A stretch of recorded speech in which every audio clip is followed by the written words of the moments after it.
Amid a Me Too storm in the Malayalam film industry, a prominent Malayalam actor and ruling CPIM MLA M. Mukesh has actually been booked in a rape case after a female actor's complaint that he allegedly sexually assaulted her years ago. Police security is currently present at MLA Mukesh's residence, we're told. Several police personnel have been deployed at his residence and an FIR under IPC Section 376 has been registered against the actor in Kochi. This is what a police officer has confirmed. The case was registered under the IPC as the offence allegedly occurred before the new BNS came to force. But currently, an FIR has been registered against Mr. Mukesh after receiving the statement of Minumni.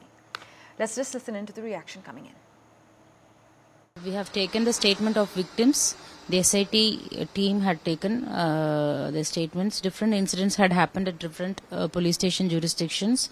A detailed statement has been taken and it has been given to different police stations for taking necessary legal action. So the legal course will follow up. Once the FIRs are taken, the cases will be transferred to SIT and the SIT will be investigating the rest of the cases. My colleague Ishika is tracking the latest developments for us. She joins us live at the moment. Ishika, the Malayalam actor and CPIM MLA Mukesh has now been booked on rape charges over an actress's complaint. You were mentioning that there's heavy police presence outside his residence.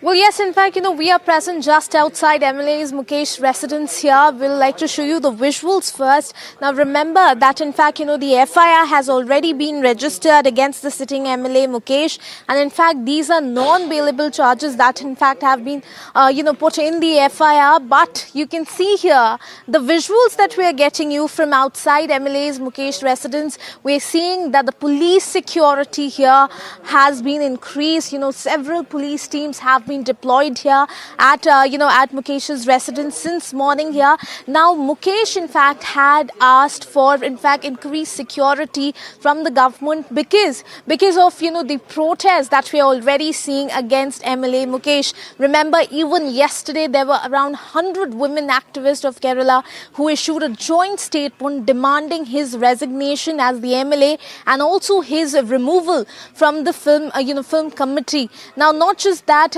we have seen even, the survivors, the victims, they have been demanding his resignation.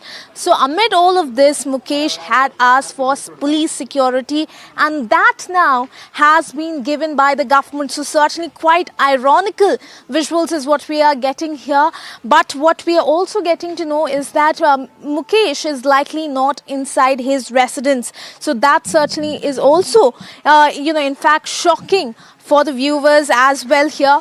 But if we talk about the police, they say that the complaint has already been filed. These are non-bailable charges that have been levied. As you rightly mentioned, rape, the FIR also indicates rape charges. So after all of this, what action will the government actually take, especially when they have provided him security as he had asked? Because remember that the leaders of the LDF that we had already spoken to, they had assured the victims that the action will be taken on sitting MLA Mukesh, but so far that does not seem to be the situation here. So the women activists, the women survivors, the victims here in this case, they are still waiting and demanding for his resignation. But the government here, they are still not reacting on it. When will that happen? That remains to be the bigger question. Ishika, as always, thanks so much for joining us with that live update from Ground Zero. As my colleague Ishika is reporting, the CPIM MLA Mukesh is not in his residence at the moment, but police presence outside, I beg your pardon, as he has been booked in a rape case after a female actor's complaint that he allegedly sexually assaulted her years ago. Uma Sudhir also has further details for us. Listen in. The case obviously is now getting much wider than just Kerala and much wider than just women.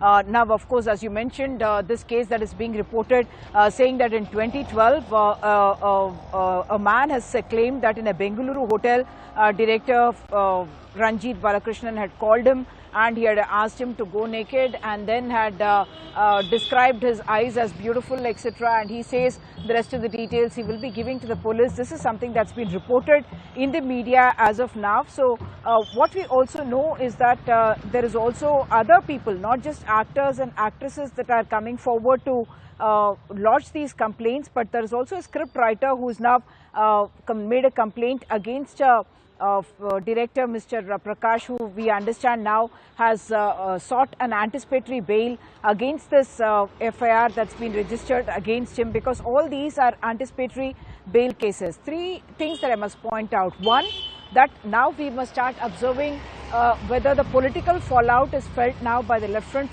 government, because already the junior partner in the left front government, the CPI, has asked for Mukesh to step down.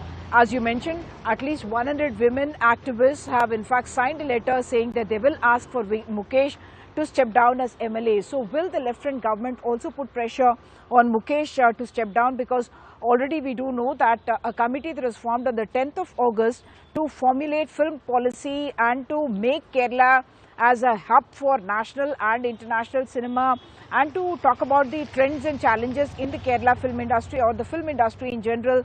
That committee has in fact dropped Mukesh. It's a government committee from where Mukesh's name has been dropped. It's headed by the Kerala State Film Development Corporation.